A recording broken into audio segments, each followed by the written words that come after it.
Welcome back for part 6 of my brain collapsed into my spine and I almost died due to medical negligence.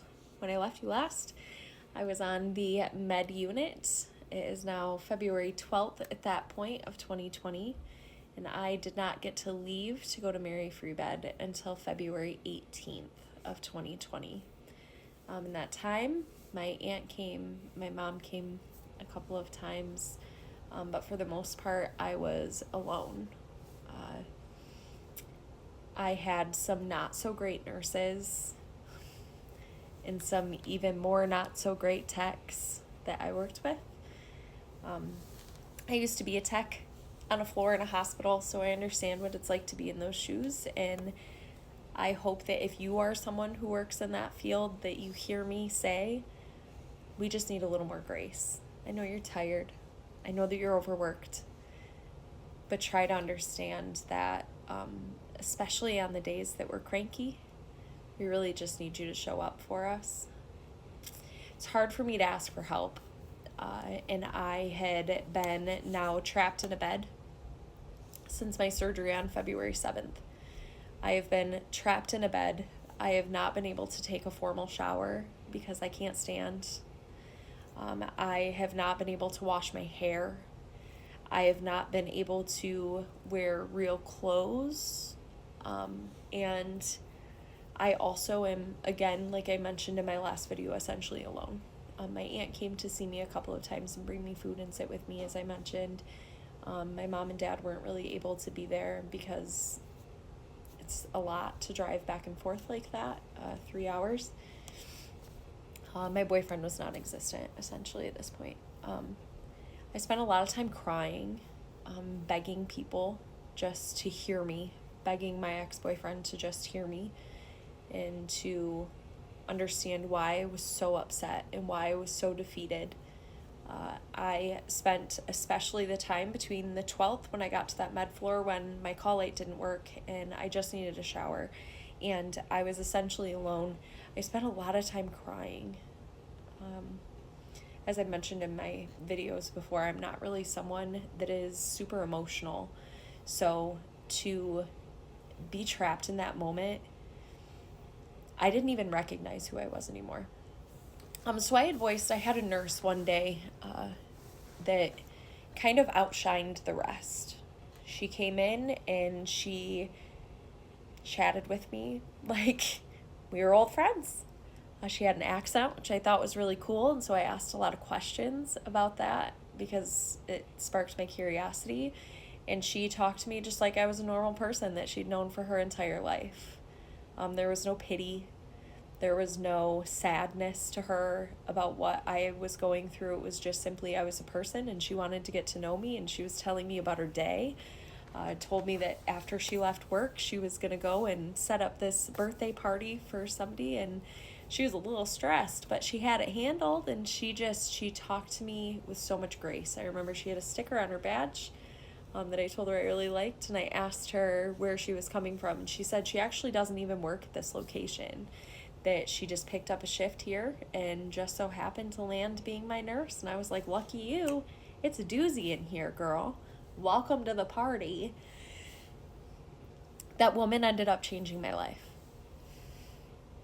My outlook in that moment was so dark. I was told that I was leaving and then told that I wasn't numerous times at this point. I was begging for a shower to anyone who would listen. I was still unable to walk. I was still unable to even stand. And I was tired. They wanted me to get in this chair, but I can't even get up to get to this chair. They want me to drink my Ensure, and I'm like, let me tell you where you can put that Ensure. I don't think you want to hear my answer because I was just so sick of not recognizing myself. I didn't want to do any of it anymore. She was like, listen. She came back to my room after I told her just that I was defeated, and I cried, and she allowed me to, and she stood there just with so much grace and let me get it out.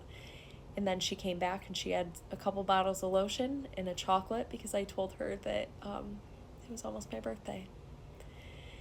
that I didn't get anything for Valentine's Day and that I spent it alone. And so she came back with a chocolate and she said, "Here, this is for you. And you know what?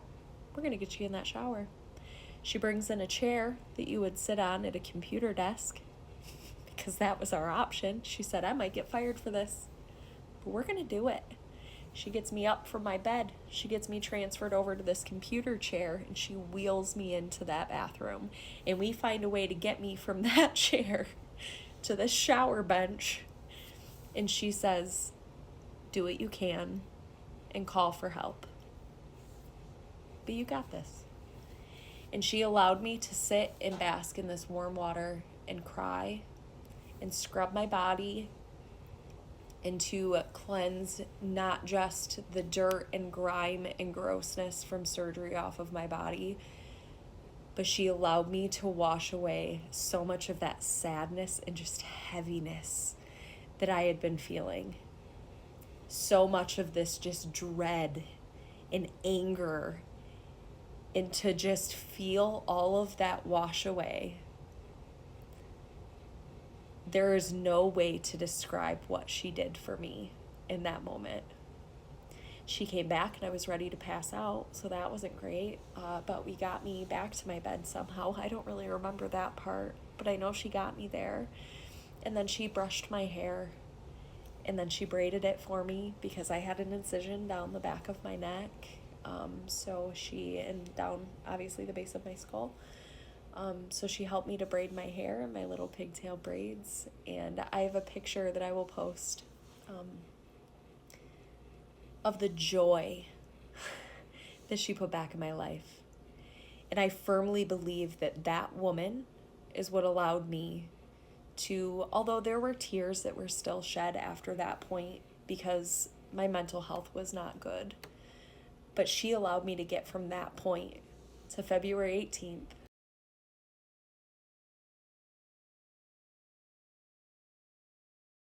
To be able to make it to my next destination. So because of the way that insurance is set up,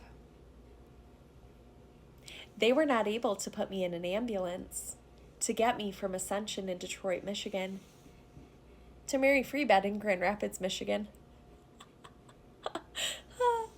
I wish I was making this up. So my mom drove from our small town to Detroit, picked me up. They wheeled me in a wheelchair to her car and helped me transfer. And my mom, Linda, a nervous stinking wreck about what the heck is going on. Afraid I'm going to have a seizure, afraid I'm going to have a stroke, afraid she's going to pop my brain back out of my body, and afraid of how I'm going to pee in the 3 hours between Detroit to Grand Rapids. But this gracious woman drives me to Mary Free Bed.